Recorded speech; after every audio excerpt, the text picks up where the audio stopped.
ચાલો ભાઈ ગ્લાસ ઉચકવાનું છે ફૂંકાથી.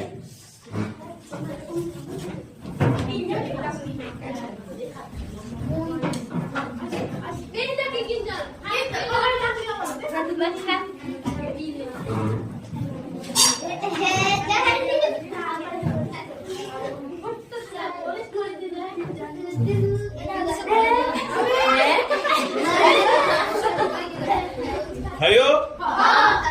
તમને મેં કીધું કે ના. જો સંધ્યા ઓછું થયું, ભરેલું હોય તોય થાય. કેમ થયું કયો? હે? હા, આપણે અંદર કાગળ હળગાઈને ડૂચું નાખ્યું એટલે અંદર વરાળ ઉત્પન્ન થઈ ને. અંદર ધુમાડો એટલે વરાળ ઉત્પન્ન થઈ, અને એ વરાળમાંથી મેં શું કર્યું? ફુગ્ગાને ઉપર મૂકી દીધો એટલે ફુગ્ગામાં જે હવા હતી એને અંદર ખેંચીને દબાણ ઉત્પન્ન કરી દીધું. હવે એના લીધે શું થયું? ગ્લાસ ત્યાં ચોંટી ગયું. હવે એને છોડાવો નહીં ત્યાં સુધી છૂટશે નહીં, થોડું તાકાતથી છોડાવવું પડે.